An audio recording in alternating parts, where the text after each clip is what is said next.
আসসালামু আলাইকুম প্রিয় দর্শক, একটা গুরুতর অভিযোগ নিয়ে আজ কথা বলবো।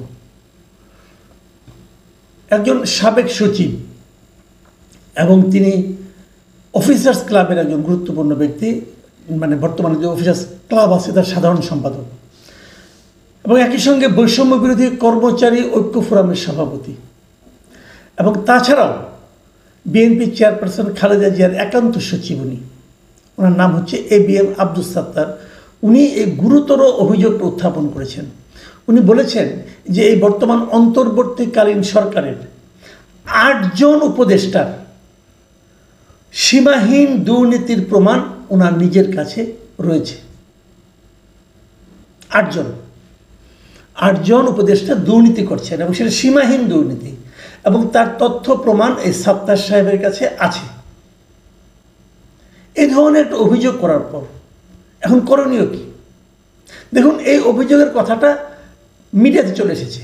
উনি এটা কালকে বিয়ামের একটা সমাবেশে ছিলেন, সেখানে মানে যত প্রশাসনের যত কর্মকর্তা কর্মচারী আছেন প্রায় সবাই সেখানে উপস্থিত ছিলেন, এবং এই অ্যাডমিনিস্ট্রেটিভ সার্ভিস অ্যাসোসিয়েশন তারাই ছিল এটা আয়োজক, এবং সেখানে শীর্ষস্থান থেকে নিম্নস্তর মানে প্রচুর প্রশাসনে যারা আছেন সবাই আছে। এবং তিনি কি বলছেন শুনে ওনার কথাটা আমি আপনাদেরকে পড়ে শোনাই পত্রিকা থেকে নিয়ে। উনি বলেছেন, আমি খুবই হতাশ, আমলাদের চরিত্র না হয় খারাপ হয়ে গেছে, কিন্তু জুলাই আন্দোলনের রক্তের উপর দিয়ে চেয়ারে বসা অন্তত 8 জন উপদেষ্টার সীমাহীন দুর্নীতির তথ্য প্রমাণ দিতে পারব। গোয়েন্দা সংস্থার কাছে 8 উপদেষ্টার দুর্নীতির প্রমাণ রয়েছে, কিন্তু কারো বিরুদ্ধে কোনো ব্যবস্থা নেওয়া হচ্ছে না। তিনি যখন এই কথাটা বলেছেন তখন উপস্থিত কর্মকর্তা যারা এখানে ছিলেন সবাই ঠিক ঠিক বলে হাততালি দিয়েছে। কেন হাততালি দিল?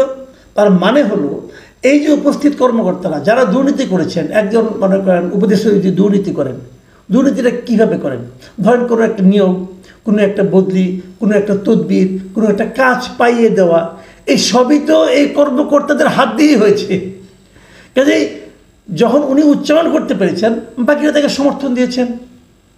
আমি মনে করি, আমার নিজস্ব বিবেচনায় মনে করি ওনার অভিযোগ সত্য, কারণ ওনারা জানেন কাজগুলি কে করেছেন। ওনার ব্যক্তিগত চরিত্র যাই হোক না কেন, সাত্তার সাহেব যে খুব দুধে ধোয়া তুলসী পাতা তা কিন্তু আমি পার্সোনালি মনে করি না। কারণ এই অফিসার্স ক্লাবের সাধারণ সম্পাদক, উনি কীভাবে সাধারণ সম্পাদক হয়েছেন সেটা নিয়েও কিন্তু নানা ধরনের বিতর্ক আছে। যাক, সে আলোচনায় আমি না হয় আরেকদিন যাব। সে যেই হোক না কেন, যদি ওনার কাছে তথ্য প্রমাণ থাকে এবং উপস্থিত সকল কর্মকর্তারা যদি ঠিক ঠিক বলে হাততালি দেয়, আমি ধরে নেব অভিযোগটা ঠিক এবং ওনার কাছে তথ্য প্রমাণ আছে। এবং তথ্য প্রমাণ যদি থাকে, কার বিরুদ্ধে আছে? উপদেষ্টাদের বিরুদ্ধে। উপদেষ্টা কারা? তারা মন্ত্রীর দায়িত্ব পালন করছেন, মন্ত্রণালয়ের দায়িত্ব পালন করছেন। তাদের হাতে আমরা দেশকে দিয়ে রেখেছি।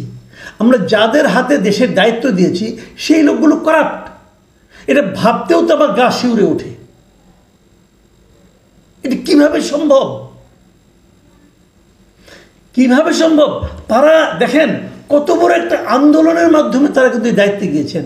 আমি বারবার বলে এসেছি, শুরুর থেকে বলছি যে যাদের নিয়ে উপদেষ্টা পরিষদ গঠন করা হয়েছে এই লোকগুলোকে আমি ম্যাক্সিমাম লোকগুলিকে, 2-1 জন বাদ দিয়ে আমি ম্যাক্সিমাম লোককে যোগ্য মনে করি না। এটা আমি শুরুর থেকে বলতাম। আবার পাশাপাশি আস্তে আস্তে এটাও বলতাম সম্ভবত লোকগুলি সৎ। এখন দেখা গেল আমিও জানি না, আমিও ভুল জানি। আমি অবশ্য শেষ দিকে 2-1 জন উপদেষ্টার অসততার কথাও বলতাম শেষ দিকে, কিন্তু উনি তো 2-1 জনের কথা বলেন নাই, গুনে গুনে 8 জনের কথা বলেছেন। তাহলে এই 8 জনকে থাকবে? এই 8 জনকে কন্টিনিউ করবে? যদি কন্টিনিউ করে, এর মধ্যে যারা দুর্নীতি তারা করেছে আরও দুর্নীতি করার সুযোগ তাদেরকে আমরা দেব? কোন 8 জন? উনি নাম বলেন নাই। তাহলে আমি তো সবাইকে এখন আমরা সবাইকে সন্দেহের চোখে তাকাবো। হয় ওনাকে নাম বলতে হবে। আমি মনে করি সরকারের উচিত হবে, দুদকের উচিত হবে যে সাত্তার সাহেবকে জিজ্ঞাসা করা হবে কোন 8 জন, এবং সেই তথ্য প্রমাণগুলো আমাদেরকে দিন এবং আমরা সেইগুলোর আলোকে তাদের বিরুদ্ধে অ্যাকশনে যাই।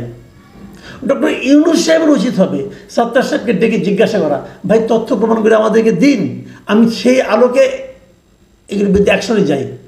যদি না দেন, যদি না চান, যদি দুদক না চায়, ডক্টর ইউনূস জানতে না চায়, তাহলে কিন্তু এই দুর্নীতির দায় কিন্তু দুদককেও নিতে হবে, ডক্টর ইউনূসকেও নিতে হবে। কি দায়? প্রশ্রয় দেওয়ার দায়। তার মানে কি ডক্টর ইউনূস এদেরকে প্রশ্রয় দিচ্ছেন? আমি জানি না এই 8 জনের মধ্যে ডক্টর ইউনূসের নামও আছে কিনা, আমি বলতে পারবো না। আমি এখন সন্দেহ সবাই কী করবো? যতক্ষণ পর্যন্ত এই 8 জনের বিরুদ্ধে অ্যাকশন নেওয়া না হবে, যতক্ষণ পর্যন্ত এই 8 জনের নাম প্রকাশ করা না হবে, ততক্ষণ পর্যন্ত আমি সকল উপদেষ্টাকে মনে করব যে সেই 8 জনের মধ্যে আছে। এবং আমি জনগণকে মনে করি, জনগণও তাই মনে করবে। এখন বিষয়টা কিন্তু একদম ওনাদের কোর্টে যেয়ে চলে গেল। কী করবেন ওনারা? ওনাদেরকে ভালো মনে করে, ওনারা কিন্তু জনগণের ম্যান্ডেট নিয়ে আসেন নাই, ওনাদেরকে ভালো মনে করে দায়িত্ব দেওয়া হয়েছিল। এবং সেই ভালো মনে করা দেওয়া দায়িত্বের তারা যে এমনভাবে অপব্যবহার করবেন, এটা আমরা কেন ভাবব? কি যখন আমরা প্রমাণ পেলাম, তথ্য প্রমাণ আছে বলে একজন দাবি করলেন, তখন কিন্তু আমরা আতঙ্কিত বোধ করছি এবং আমরা এটা একটা কড়া সুবিচার চাই। এই সুবিচার কি ডক্টর ইউনূসের সরকার অথবা দেশের স্বাধীন প্রতিষ্ঠান দুদক করবেন? দুদকের কি সে মেরুদণ্ড আছে? নাকি দুদক খেলে কিছু ল্যাংরা আতুরকে ধরে এনে বাহাদুরি নেবেন? নাকি দুদক সরকারের রাজনৈতিক প্রতিহিংসা চরিতার্থ করার হাতিয়ার হিসেবে ব্যবহৃত হতে থাকবেন? এই জিনিসটা আমরা জানতে চাই। দুদকের স্বতঃপ্রণোদিত হয়ে সত্তার সাহেবের সঙ্গে যোগাযোগ করা উচিত। সত্তার সাহেব আরেকটা অভিযোগ তুলেছেন। তিনি বলেছেন যে ওনার কষ্ট লাগে যখন একজন উপদেষ্টার এপিএসের অ্যাকাউন্টে 200 কোটি টাকা পাওয়া যায় কিন্তু তার বিরুদ্ধে কোনো ব্যবস্থা নেওয়া হয় না। উনি এই কথাও বলেছেন। উনি আরেকটা প্রশ্ন করেছেন, সেটাকে দুর্নীতি না, যোগ্যতা নিয়ে প্রশ্ন করেছেন। তিনি প্রশ্ন করেন কি বলেন, শুনেন কি বলেছেন উনি। স্বাস্থ্য মন্ত্রণালয়ের মতো একটি মন্ত্রণালয় নূরজাহান বেগম চালাতে পারেন? স্থানীয় সরকার মন্ত্রণালয় এবং যুব ও ক্রীড়া মন্ত্রণালয়ের মতো দুটি গুরুত্বপূর্ণ মন্ত্রণালয় একজন অনভিজ্ঞ উপদেষ্টা দিয়ে চালানো ঠিক হচ্ছে? দেখুন, এই দুইটা প্রশ্ন কিন্তু আমি শুরু থেকেই করে আসছি। আমি ছোট মানুষ, আমার কথা গুরুত্ব কেউ দেয়নি, কিন্তু আমি কিন্তু শুরু থেকেই এই প্রশ্নগুলো করছি। যে কোনো প্রশ্ন আমি করছি তার মধ্যে এই দুইটা প্রশ্ন আছে যে কে নূরজাহান বেগম, স্বাস্থ্য খাতকে উপলব্ধি করার জন্য ওনার মধ্যে কী অভিজ্ঞতা আছে, কী যোগ্যতা আছে। তারও চেয়ে বড় কথা, গত 1 বছরে উনি কী দেখাতে পেরেছেন? জিরো। আসিফ মাহমুদ সজীব ভুঁইয়া উনি কী করছেন, কী দেখাচ্ছেন? উনি কোন বিবেচনায় একজন মেয়র নির্বাচিত করলেন যে ঢাকা উত্তরের জন্য, যার বিরুদ্ধে হিজবুত তাহরিরের সঙ্গে তার সংশ্লিষ্টতার অভিযোগ আছে, তথ্য প্রমাণ পাওয়া গেছে, তাকে উনি নিয়োগ করলেন কোন বিবেচনায়? ওনার কী যোগ্যতার বিবেচনায় উনি এটা করলেন? ওনার কেন মনে হলো? ওনার ইচ্ছা হলো আর হয়ে গেল? এটা কোনো রাজত্ব নাকি? উনি চাইলেই সব করতে পারেন? উনি চাইলে আর হয়ে গেল? তা এটা হয় না। একে নিয়ম নীতি লাগে। যাকে নিয়োগ করেছেন ওনার কি কোনো ধরনের এই ধরনের প্রশাসনিক অভিজ্ঞতা আছে? নেই। আমরা শুনেছি উনি অন্য একজন উপদেষ্টার কাজিন হন এবং এটাই তার যোগ্যতা। ভাই, এই দেশটা কি আমি আর মামুদের নাকি? কি ভাই, কি শুরু হয়েছে দেশে? এরা দণ্ডমুণ্ডের কর্তা হয়ে গেছে। আবার উনি কী করলেন, দক্ষিণে মেয়র যিনি নির্বাচিত হয়েছিলেন বলে আদালত রায় দিয়েছে, তাকে শপথ দিতে দিলেন না। তো এই হলো তার গোয়ার্তমি। তাকে এই সত্তার সাহেব অযোগ্য হিসাবে কিন্তু বলেছেন, ইঙ্গিত করেছেন। আমি জানি না এই সমস্ত বিষয় ডক্টর ইউনূসকে স্পর্শ করে কিনা, বাট করা উচিত, করা উচিত।